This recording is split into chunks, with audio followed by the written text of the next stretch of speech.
Welcome to Heroes and Droids, your guide to TV and movies about superheroes, sci-fi, Disney, and action. From Marvel to DC, from Star Wars to Star Trek, from James Bond to the Fast and the Furious. We will review the theatrical films and streaming delights you care about most. This week, we are back in Star Wars, The Bad Batch, doing episode 2, Cut and Run. That might give you a little bit of a clue who's in this, if you know the lore.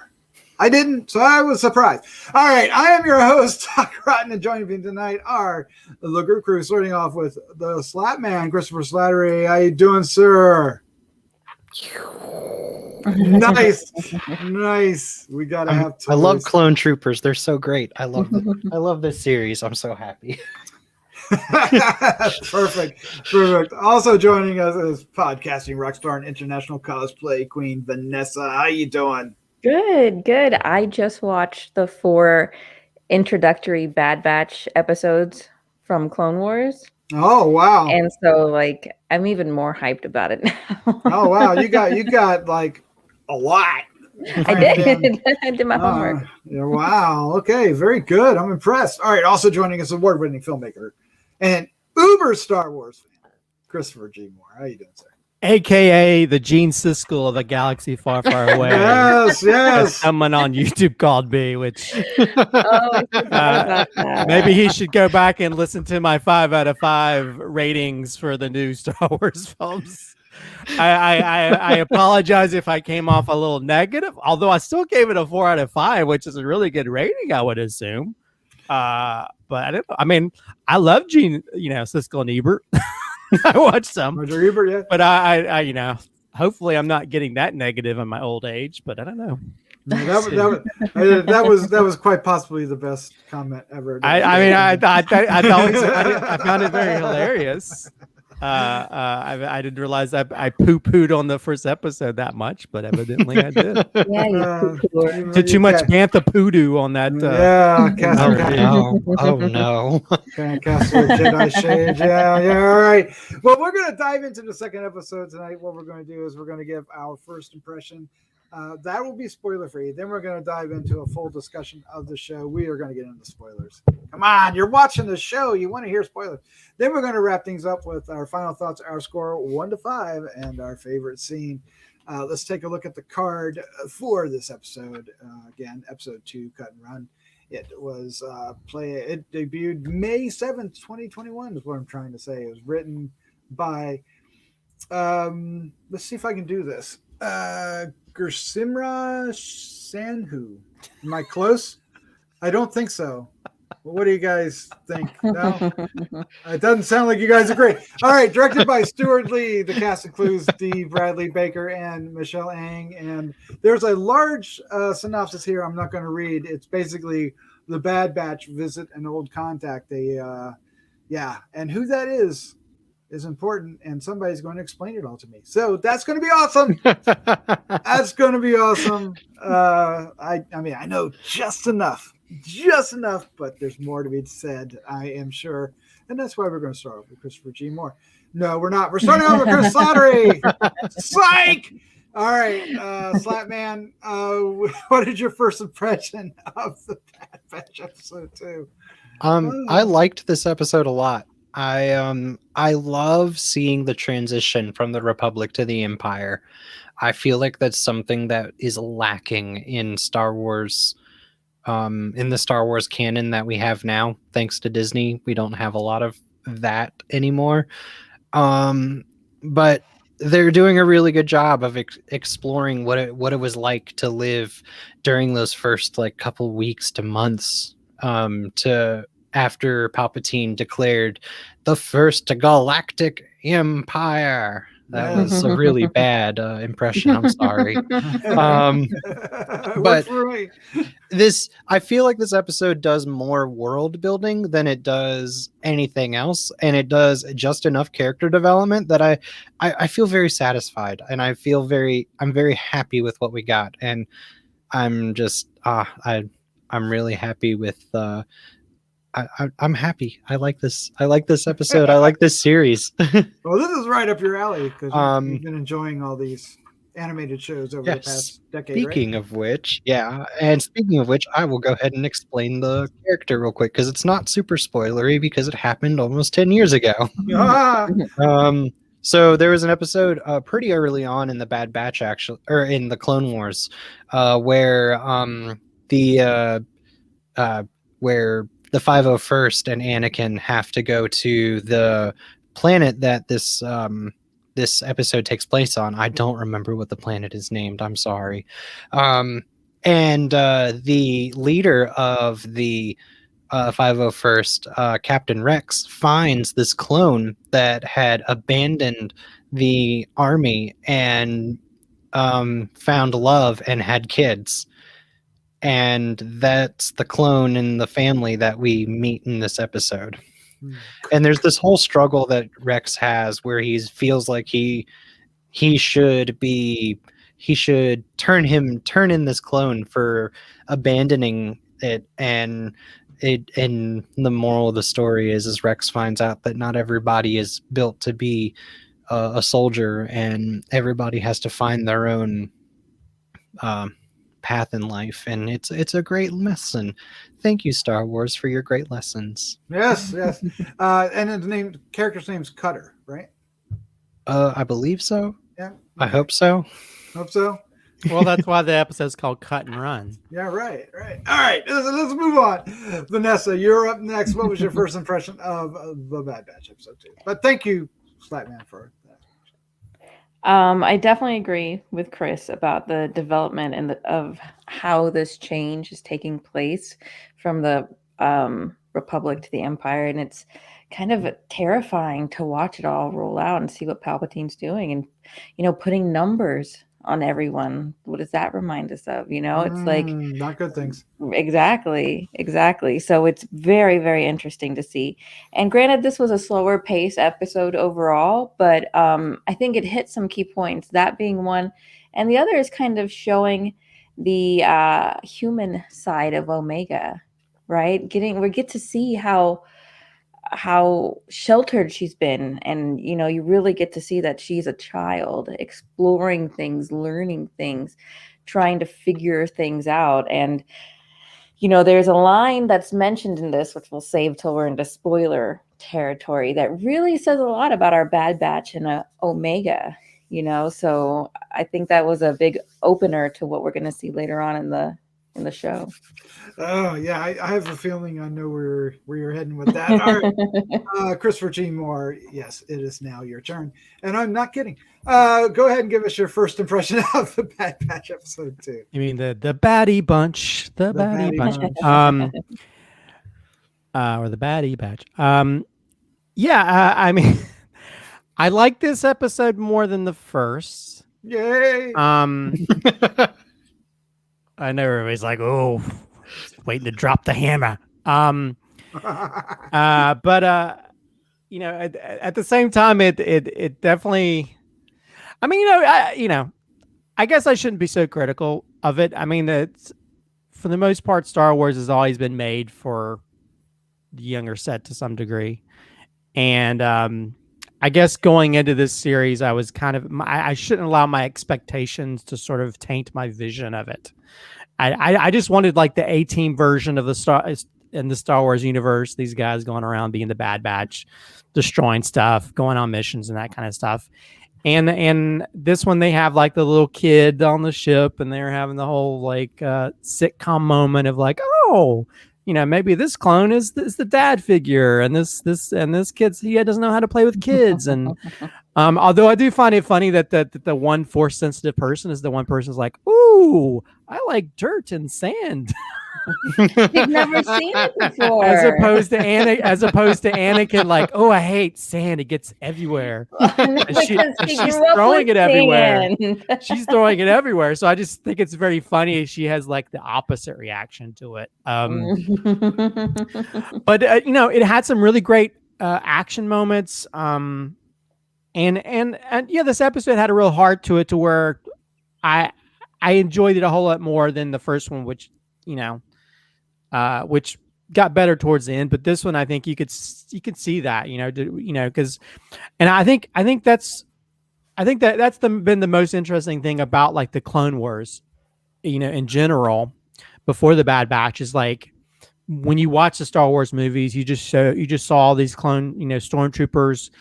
You just thought they were all just clones, just all the same type of person, and you realize they all have individual personalities. They may look the same to some degree, even though the Bad Batch actually visually look differently. But even Cut, his character, who wasn't really cut out to be a soldier. He wanted to be a farmer, a family man, and have raised kids and stuff.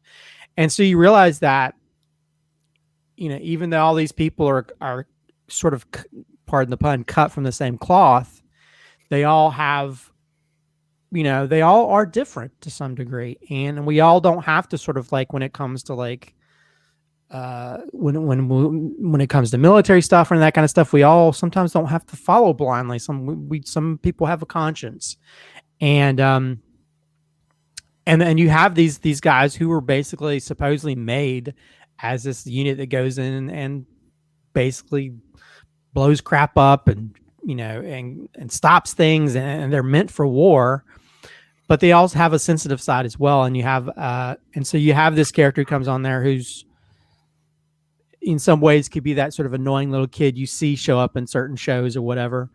But you can sort of see that she's trying to find her own family. She's been stuck in that sort of lab for such a long time and not really treated like part of a family. And she sees this group of like weirdos that are just as weird as she is, and she feels like a part of it. And so you have that sort of interesting side to this episode, which was very sweet. And I think the way it ends that way. But also I think one of the great things about the Clone Wars or anything that Dave Filoni stuff is how it integrates stuff from the movies and different variations of Star Wars and makes it canon, or makes a whole lot more sense, or it becomes part of that world. And as part of that world building that's already happened. I mean, you have tie-ins to Solo in this episode.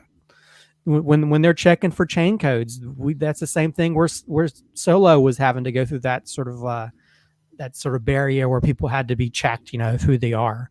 You also have the things that connected to the bottom of the ship, was like in Solo, the magnetic locks. Yeah. And even the chain codes was first basically introduced, I guess, in Mandalorian, and now it's sort of transferred to this as well. So it's all become sort of like part of the same thing, and that's really cool. So yeah, I mean, this episode definitely had that sort of like sitcom-y, like, oh, I love you, you love me type moment towards the end. But it's sweet. But we also have a lot of stuff, just people destroying stuff, and which is always cool as well. So yeah, I know that people look at me as being negative about this, but it is one of those shows that's kind of growing on me as it's going along. And a lot of that has to do with expectations, but I think we all know from the toxicity that happens in fandom in general, you should not allow your own expectations to be negative towards stuff. You just realize that, oh, well, this is the way I wanted to play out, but it's still playing out in a way that still makes sense. Yeah. The only time that kind of bites you is when they deliver those expectations to you, and that's not, the show didn't ever do that, or at least a promotion of it. But that aside, I really enjoyed this episode. Now it's a breather episode from last episode. It's not quite as intense, not quite as action heavy, although there is action in it, but it is very much more about world building and character building, and they do a great job with it. I spoke about the animation, and I could see where the animation in this one wasn't.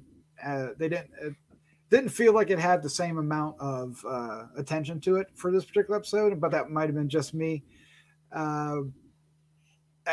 Regardless, though, I really liked how they're developing Hunter, right, and how they're and to other extent the rest of the characters, right, Echo and let's see if I can get them, Echo and Wrecker and Tech, right? Do I have them? And each one has its own, each one have their own interactions with Omega, who ends up being, the catalyst for a lot of different things happening. And they come up with a plan, and that plan backfires, but yet, they make the most of it. There's a lot of cool things going on. But Hunter gets the most true development this episode with Omega, and along with Omega, I guess I should say, and also their interaction. And I really was drawn to that. I like the idea that he is becoming the father figure, which he's kind of the leader anyway, right? So he's kind of halfway there already, even with the rest of the Bad Batch. But even more so with Omega. And what really sold it for me were these characters, Cutter and his wife and the kids, because especially the wife character, who you see her recognizing it in the body language that they put in the animation. I really appreciate that. There's this show is really special, and I'm having a great time with it. And I'm looking forward to 14 more episodes. Yes. So I'm all on board. Let's keep this thing going. What do we want to get into? Because there's a lot to get into. We talked about. I guess the main thing that we all shared was this idea that the Republic is becoming the Galactic Empire, and it really does feel that way, right? What do we? Is there anything that we need to add to that? Because the numbers, we kind of bring back things, right? There's different types of numbers in society. Some have been useful, some have been quite not so much, depending on how they are being applied, right? Some people see the Galactic Empire as a good, some don't. What do you guys think of all that? So Slattman, jump in and elaborate on what you said earlier.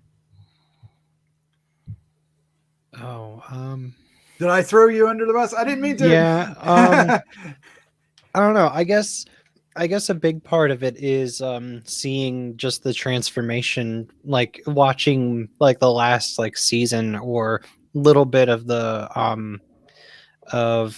Clone Wars, and now this. You really see the transition of the clones, which are essentially now the earliest stormtroopers in Empire terms. Mm-hmm. Really, how after Order 66 something just clicked, and they just become so much more brutal and so much more ruthless, I guess, even towards civilians, and they're doing a really good job of painting them as being as being more evil, for lack of better terms. Mm-hmm. Kind of coloring the Empire, right? Showing the darker side of the Empire. Yeah, and showing that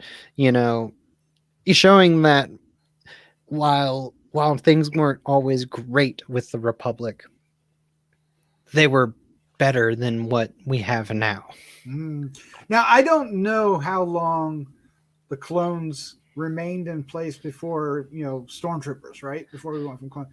Are we going to see that in this episode? Do we think? Not this episode, but this season? I don't know. I know that they started within 3 to 5 years after Order 66. They had essentially phased out all of the clones, and they had donned stormtrooper armor, and they had been able to adopt TIE fighters. They had been able to adopt Star Destroyers. Early versions of Star Destroyers are the Venators that they used in the Clone Wars. In fact, Moff Gideon's Star Destroyer is basically a souped up version of the Venator that we had, and that was used a lot in the Clone Wars, just altered to a similar design, but altered significantly. More of a smaller ship, and the ISDs are, gigantic in comparison. Right. But I would be surprised. I would not be surprised if by the end of the first season we start to see clones ditching the clone trooper armor and starting to adopt stormtrooper armor. I would not be surprised to see early versions of AT-ATs, ATSTs, and maybe even ties at that point. Nice. Because nice. right now, instead of using ties, they're using repainted, repurposed A-wings, which, if you remember in the first episode, you saw a couple of those like repurposed A-wings that looked like early ties with like the little like curved but still very like, tie-esque. I don't know. I think it's cool. I think the transition is fascinating. Yeah, it's gonna be For better or worse, for the galaxy as a whole. Yeah, it's gonna be very interesting to see, because we know that Tarkin's heading that way. He pretty much all but said so in the first episode. But let's move on to Omega, Vanessa. And you were hinting at her future. Where is she going? Where do you think we're going to go in the next 14 episodes with Omega? Well, with that question, let me bring up a bit of a theory. So they're looking for Rex, right? Who is Ahsoka going to be with Rex? No. Do you think he'll talk about where she is or what she's doing? No. I just wonder what her involvement is.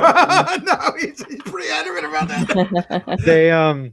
They've made it very clear that after the last episode of Clone Wars, they purposefully split from each other, and they don't see each other again until Rebels.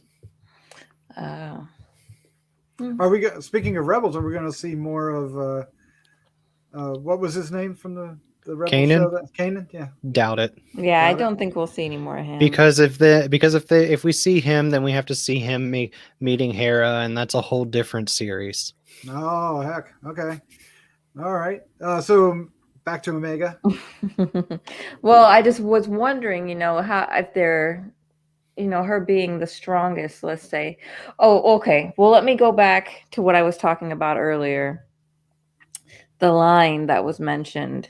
Yes. That I can't. What are they called? The ones that made the clones? Kaminoans. Them. Those guys, the Loch Ness monsters.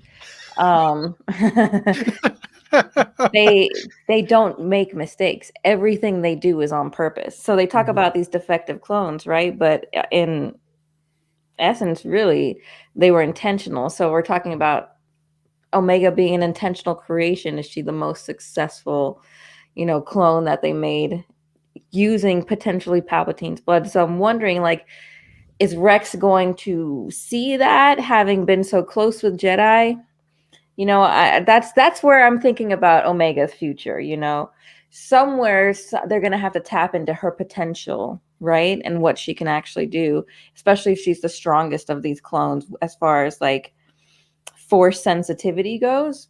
So it leaves her story arc pretty open, because they could just end it with her dying at some point, right? She could just be a terminated character. But if they start tying her more into the Jedi and all that, it could be pretty interesting.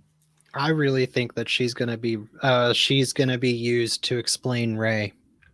Oh yeah, because they've done. I really think that's like one thing that Filoni has done very well in the last little bit is use shows like The Mandalorian, and now I'm assuming Bad Batch will be doing the same thing to help explain things and tie up loose ends in the sequel trilogy. Right. And I think the biggest tie that they have to knot is explaining how Rey is actually a Palpatine, because that's a whole other issue. But that is another issue. But that is the biggest loophole that they have to find a way to explain, whether it's in a book, a show, another movie. They have to find a way to explain it. So okay. Christopher G. Moore, sir, you mentioned that you wanted to see more Bad Batch than Omega, right? And that's fair. It is called Star Wars: The Bad Batch. Now that we have 4 out of the 5 Bad Batch, because oh gosh, I've already forgot his name. The sniper guy, what's his name? Crosshair. Crosshair is, of course, on the dark side for the moment. But where are the 4 Bad Batch and Omega going to go? What do you want to see? I know you talked about expectations, but you've got to be thinking, what's next for this crew? I mean, that's a good question. I mean, I think that I think it'll be one of those things to where they're going to try to protect her, and maybe in the process of that, maybe they'll find out some stuff about her that, you know, allow them to understand why she was made. You know, at the same time, I think it might be one of those things to where, like, if she's force sensitive, we may have one of those moments like we always see in Star Wars. I know that George Lucas always talked about, like, with storytelling, you always have certain storytelling elements that happen over and over. You know, there's always a repetition of things that happen. And so I think with her becoming a part of them, being a part of this family, the Bad Batch, I think if there's a moment to where they're threatened or endangered, that's going to bring out her anger. And we know when that happens.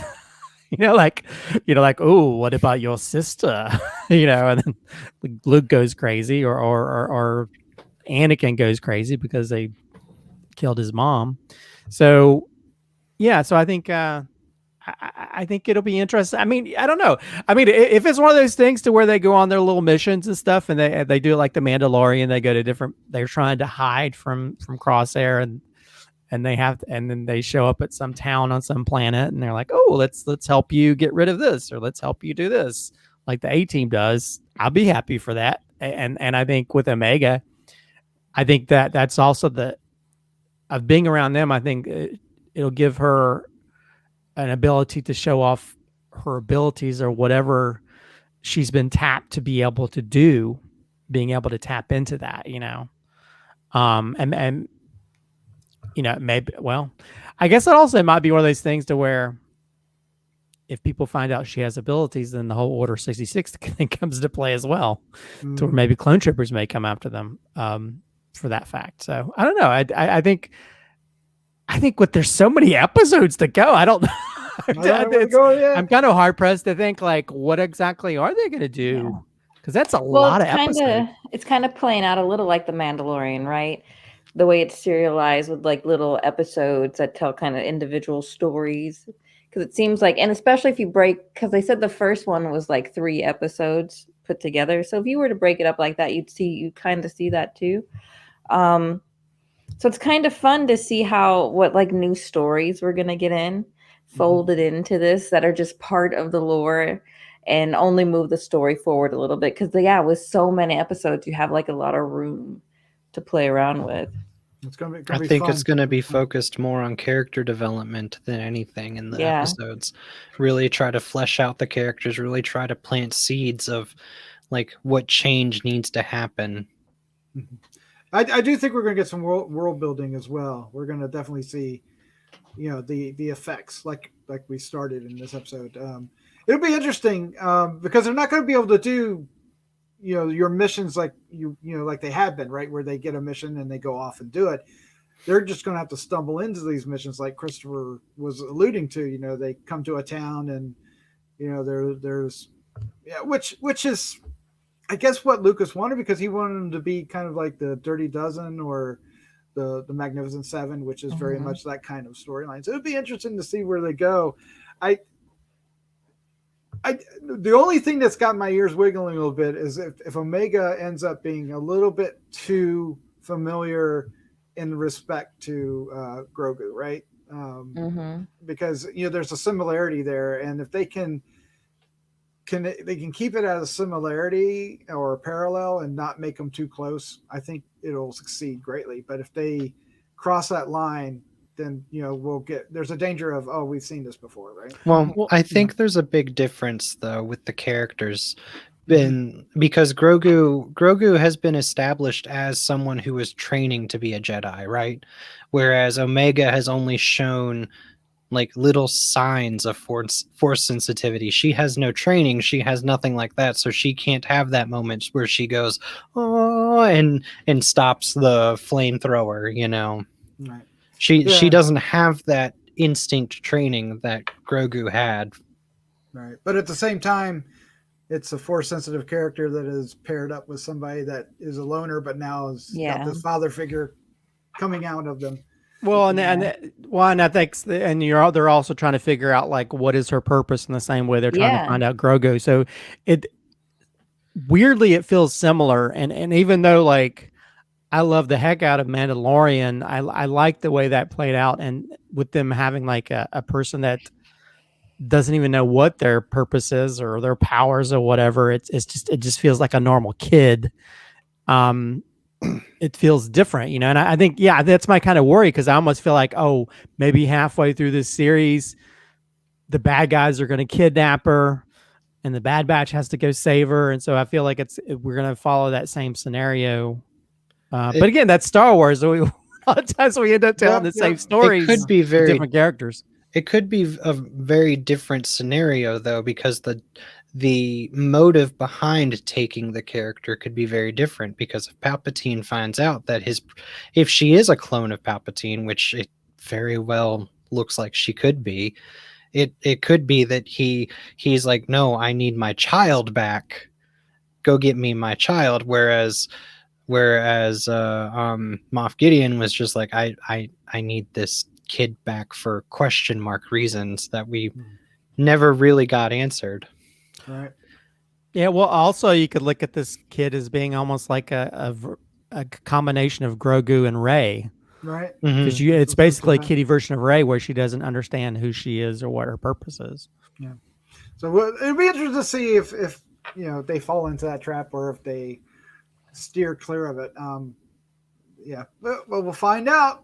14 more episodes. All right, let's go ahead and wrap this up. Let's give our final thoughts, our score 1 to 5, and our favorite scene. But before we do, if you're listening, we hope you're enjoying these reviews and reactions to the Bad Batch. And there's the first episode we also did Mandalorian, both seasons, and we did WandaVision, and we also did the Falcon and the Winter Soldier. So we hope you enjoy all those, and we also try to slide in a movie or two along the way. So keep up with that if you would, please.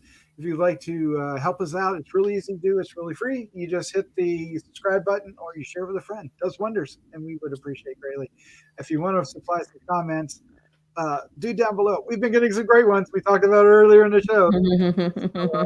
We love our comments. We also want to take a quick moment to thank our patrons over at Patreon, who help us make not only this show, but Decades of Horror News Radio, and Gruesome Magazine. Thank you all so very, very much. All right, let's wrap this up with our final thoughts, our score, and our favorite scene. Slattman, you're up first, so let us have it, sir. I like this series. I like this episode. It takes me to a happy place that all of that Rebels and Clone Wars both took me to. And I'm very excited to see where this goes, and I can't wait for next Friday. For this episode specifically, I really like the time we got with Cutter and his family, and I really like the lessons that our characters learn from that time, because I feel like this is the gateway to the story that Filoni really wants to tell. And I don't know. I really like it. I really like that they brought back this character. I like that they name dropped Rex, and they were just like, "Oh yeah, he was just here." That was cool. Yeah, I like that. It makes everything feel alive. It makes the world feel so. It makes the world feel so grand and great. And just to know that Rex is okay, even though we know that he's okay because we know that he's in Rebels. It's nice to hear, and it's great. I love it. I will say though, I don't think I like it as much as last week, so I have to give it a lower score of 4.75. Okay, all right. Got to drop it down just a little bit. Yeah. it's still I think the first episode was just so like the scope of it was so much bigger, and this one's so much more condensed that by the end of the first episode I was like jumping up and down with joy, like so excited. And this one I was just like, oh, that was a really good episode, I really liked it, you know, but didn't have that same excitement. D. Bradley Baker, is that the voice actor's name? Yes, Yeah, yes. he does an excellent job. Every episode he deals with the clones and the different types of clone, different personalities with the clones. He does an excellent job, and I'm astonished that he does such a good job, and I really hope that they're paying him for doing so many characters in one show. Does he get paid for each character? I hope so. I hope so. Yeah, and the highlight for me is the highlight of the episode is just as a whole is probably just every little bit that they show that, you know, these clones aren't a part of the Republic anymore. They're a part of the Empire, and the Empire is very different from the Republic, and the difference that is making on the regular citizens of the world. I really love what they're showing with that, because that's not something that we really see much of. We see a little bit of it in Rebels, and I think a little bit of it in Solo, but it's never really touched on that much. So it's really nice to see them going more in depth in that, and I love what they're doing, and I hope they continue to show that.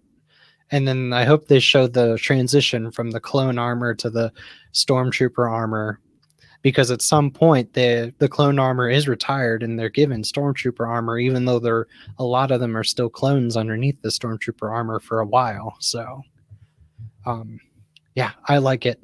4.75. My favorite scene is when they're in the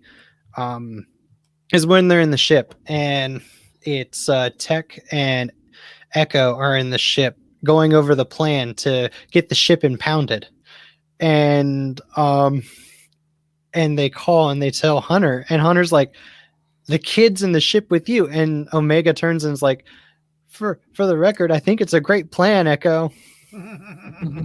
I loved that. I loved that moment. I love that it shows like Hunter being the dad, Tech and Echo being the badasses, really coming up with this awesome plan to get this done. And then it shows Omega looking up to them and having that look in her eye, like, you guys are awesome. Like, I love that scene. They're the cool uncles. Uncles. All right, Vanessa, you're up next. What is your final thoughts, your score and favorite scene? It really does feel a little bit like all my dads sometimes. But I don't hate that at all. I love it. I'm having a lot of fun with this series. I'm interested to see where it's going to go. I really want them to meet up with Rex and see what kind of adventure that leads them on.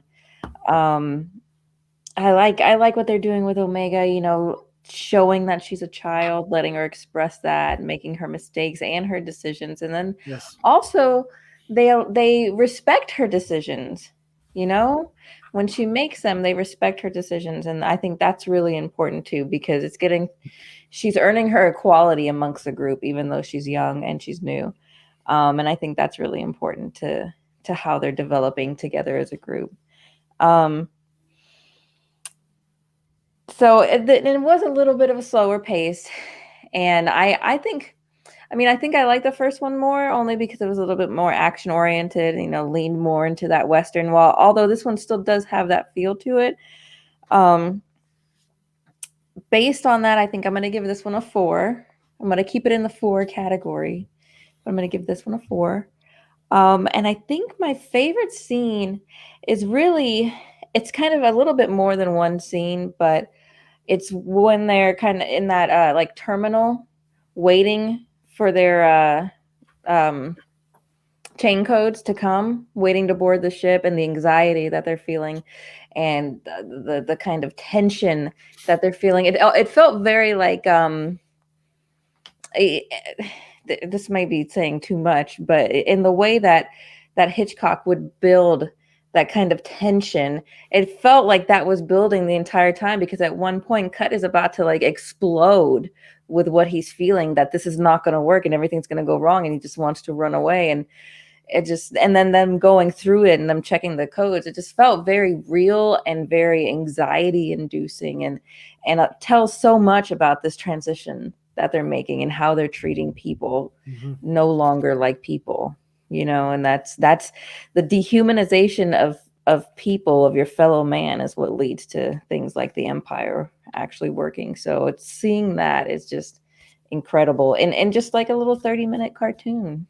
You know, all the warning signs, they're right there, right? Yeah. All right, Christopher G. Moore, you're up next. Your final thoughts, your score and favorite scene. So yeah, I kind of like this episode more than the first. I think that and even though it has that sort of like cutesy emotional core to it, when you have like a little kid, it's like instead of 3 men a baby, 4 men and a kid.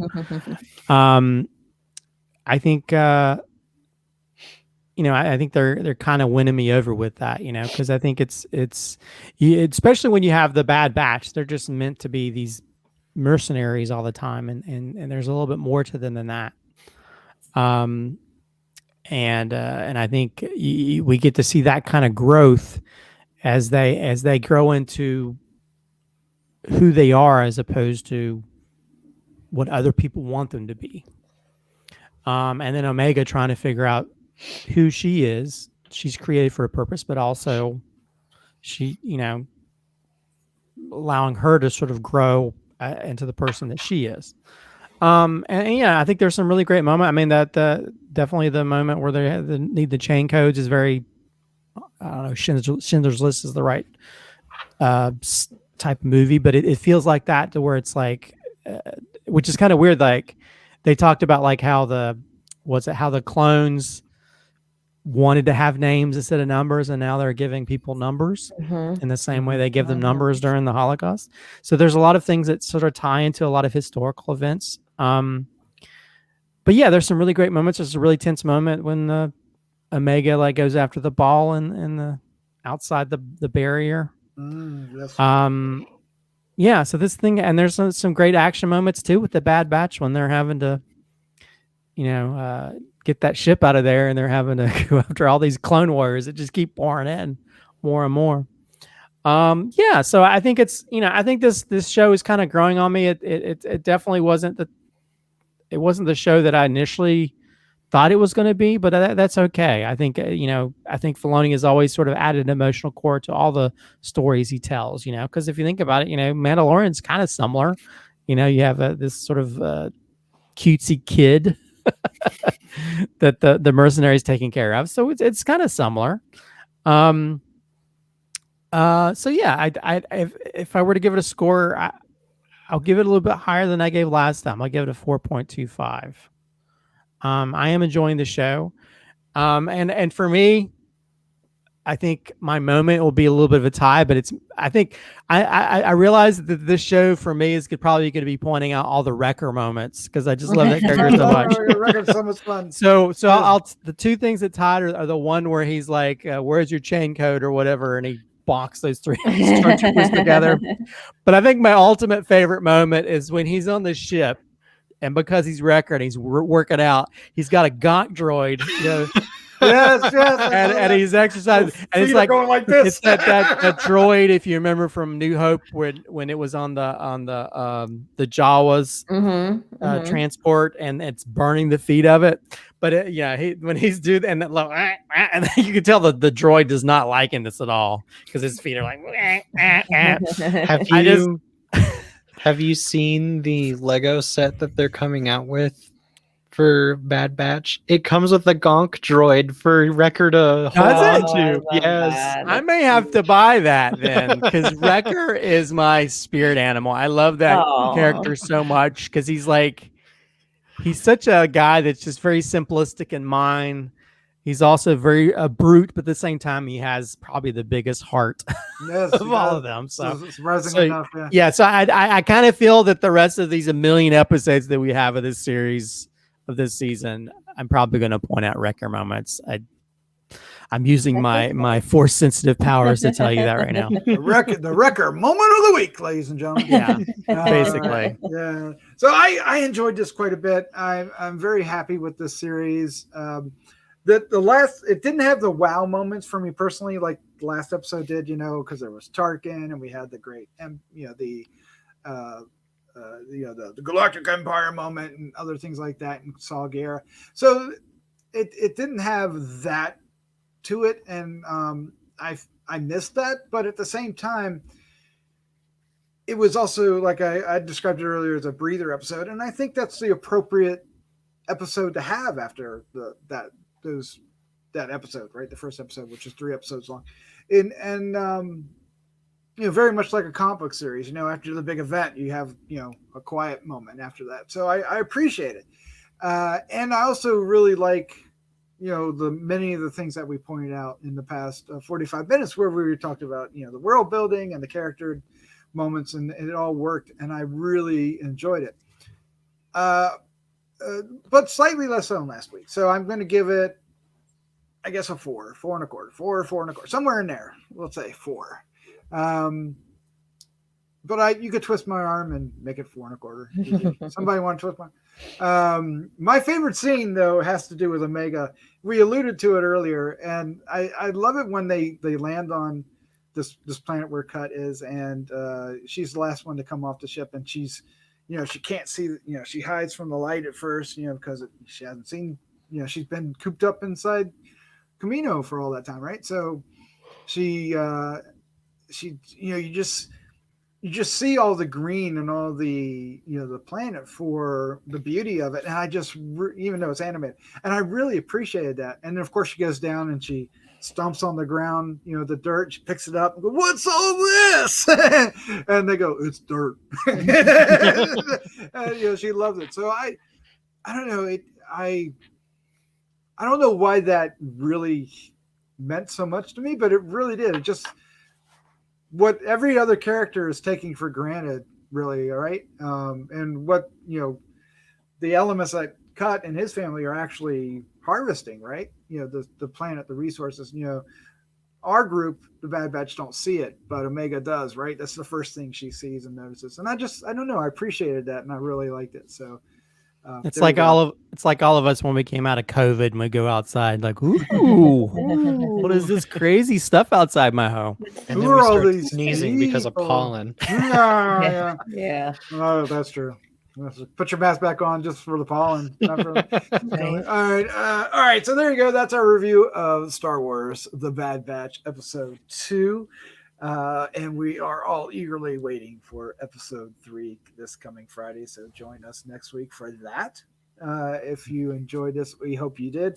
There's plenty more to check out, and we encourage you to do so. Vanessa, Chris, Slattman, Christopher, all of you, thank you so much for joining me. This was a lot of fun. Yeah, thanks for having us. It's a blast. I love talking Star Wars. So yeah, I feel like we're the fun batch. Aww. They're the Bad Batch. We're the fun batch because we get to talk about stuff that we enjoy. Well, at least some people think we enjoy. Some people thought I was being a little meanie pants. Meanie pants. All right, let's say good night. Good night. Good night.